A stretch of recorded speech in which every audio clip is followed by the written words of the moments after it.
Hello guys, welcome to my channel divine edits. और आज हम शुरू करने वाले हैं जुजुत्सु काइसेन का सीज़न 3, जिसमें हमें द कलिंग गेम्स आर्क दिखाई जाएगी। तो चलिए देखते हैं इसके एपिसोड नंबर 1 की स्टोरी को। तो एपिसोड की शुरुआत में हम अपने मेन प्रोटैगनिस्ट यूजी इतादोरी को देखते हैं, जिसके सामने एक बहुत ही बड़ा कर्स स्पिरिट था। यूजी उस कर्स स्पिरिट को देखते ही उससे दूर भागने लगता है। वो एक बिल्डिंग से दूसरी बिल्डिंग जंप करते हुए भाग रहा था। तभी वो कर्स स्पिरिट यूजी को बहुत ही तेज से अपने हाथ में जकड़ लेता है, लेकिन अचानक ही उस कर्स स्पिरिट को कोई मार देता है, जिससे वो यूजी के ऊपर ही गिर जाता है। इस कर्स स्पिरिट को किसी और ने नहीं बल्कि यूता ने ही मारा था। यूता यहाँ पर यूजी को मारने आया है। और फिर स्टोरी फ्लैशबैक में जाती है। यहाँ हम जेनिन क्लैन के सबसे बड़े लड़के नाओया जेनिन को देखते हैं, जो कह रहा था कि माकी अभी तक मरी या नहीं मरी। वैसे ऐसी लड़की को तो मर ही जाना चाहिए। नाओया को यहाँ पर जिनिची और ओजी जेनिन भी मिलते हैं, जो उसे डांटने लगते हैं कि तुम्हारे पिता अपनी आखिरी सांसें गिन रहे हैं और तुम अब आ रहे हो। नाओया बोलता है कि किसे फ़र्क पड़ता है, सबको मालूम है कि जेनिन क्लैन का अगला वारिस मैं ही हूँ। मेरे सारे बड़े भाई किसी काम के नहीं हैं। फिर वो बोलने लगता है, अंकल ओजी, आपका तो कोई बेटा भी नहीं है, बस 2 बेटियाँ हैं। और गिनिची, तुम्हारी तो शक्ल भी ख़राब है। नाओया की बातें सुनते ही वे लोग गुस्सा हो जाते हैं, और असल में ये सब लोग ग्रेड 1 के स्पेशल सोर्सरर्स हैं। तभी इन्हें खबर दी जाती है कि जेनिन क्लैन के हेड नोबितो जेनिन अब नहीं रहे और अब उनकी वसीयत पढ़ी जाएगी। उनकी आखिरी विश थी कि उनके बाद नाओया को जेनिन क्लैन का हेड बना दिया जाए और सारी प्रॉपर्टी और कर्स टूल नाओया के नाम कर दिया जाए। लेकिन अगर किसी रीज़न से सातोरू गोजो की डेथ हो जाती है तो तोजी की इच्छा पूरी की जाएगी और मेगुमी को जेनिन क्लैन का हेड बना दिया जाएगा और सारी प्रॉपर्टी भी उसके नाम हो जाएगी। ये बात सुनकर नाओया को गुस्सा आ जाता है। फिर उसे पता चलता है कि मेगुमी इस समय टोक्यो में है और वो यूजी को ढूंढ रहा है। और अब फिर नाओया प्लान बनाता है कि वो यूजी और मेगुमी दोनों को ही मार डालेगा। तो इस टाइम टोक्यो में लाखों कर्स स्पिरिट घूम रहे हैं, तो किसी को डाउट भी नहीं होगा कि मेगुमी और यूजी की डेथ कैसे हुई। और मेगुमी की डेथ के बाद सारी प्रॉपर्टी नाओया के नाम हो जाएगी और उसे जेनिन क्लैन का हेड भी बना दिया जाएगा। उसके बाद फिर हमें यूजी को दिखाया जाता है, जो कि अकेला बैठा हुआ था। चोजो यूजी के पास आकर पूछता है कि अब उसके घाव कैसे हैं। यूजी बोलता है कि अब उसके घाव ठीक हैं, और वह बताता है कि वो सुकुना की पावर इंक्रीज होते हुए भी सेंस कर सकता है। फिर सोजो यूजी से वापस चले जाने को बोलता है।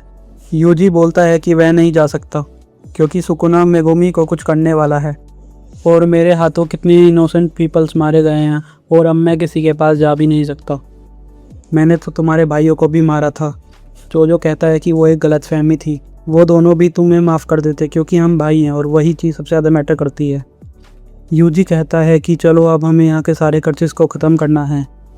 उसके बाद यूजी सिटी के बीच भागने लगता है, जिससे सारे कर्सेस उसके पीछे पड़ जाते हैं। कुछ कर्सेस को तो वो एक पंच में ही मार देता है। फिर वो अपने पीछे कई सारे कर्सेस को भगाते हुए अंडरपास में ले जाता है, जिसके दूसरी साइड चोजो खड़ा हुआ था।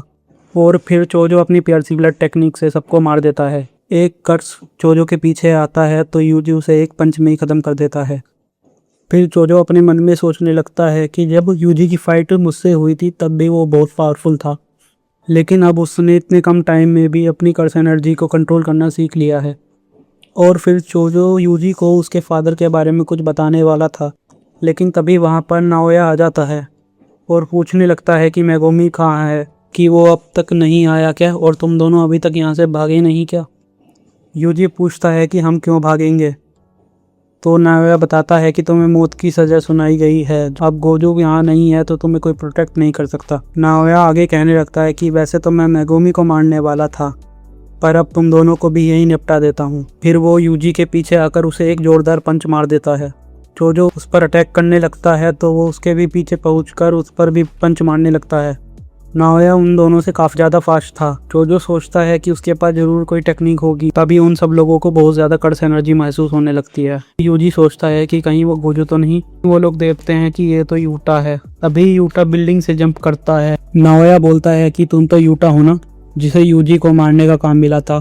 तभी यूजी को याद आता है कि यूटा तो एक सेकेंड ईयर का स्टूडेंट है और वो एक स्पेशल ग्रेड सोर्सरर है। नाओया यूटा से कहता है कि वो यूजी को मारने ही आया था, पर अब तुम्हारे काम में टांग नहीं अड़ाऊंगा। चोजो यूजी से कहता है कि तुम जल्दी से यहाँ से भाग जाओ, मैं नायाबा को संभालता हूँ। पर यूटा बिल्कुल गोजो की तरह है, अगर तुम उससे लड़ोगे तो मारे जाओगे। यूजी अब वहाँ से भागने लगता है, पर यूटा बिल्कुल उसके पीछे ही भाग रहा था। इधर चोजो अपनी ब्लड टेक्निक से नायाबा पर हमला करता है, लेकिन नायाबा बच जाता है। फिर नायाबा बोलने लगता है कि तुम्हारी टेक्निक ब्लड मैनिपुलेशन मुझ पर काम नहीं करेगी। मैं तुमसे ज़्यादा ताकतवर हूँ और मैं तुम्हें बड़े आराम से मार डालूंगा। चोजो कहता है कि तुम अपनी सोचो, तुम्हें लगता है कि तुम मेरे भाई पर हमला करके यहाँ से जिंदा वापस चले जाओगे। इधर यूटा ने यूजी को पकड़ लिया था और ये वही सीन था जब हम लोगों ने एपिसोड की शुरुआत में देखा था कि यूजी एक कर्ज से भाग रहा था, लेकिन यूजी कर्ज से नहीं बल्कि यूटा से भाग रहा था। फिर हम देखते हैं कि यूजी और यूटा के बीच फाइट होने लगती है और यूजी यूटा से बहुत वीक था।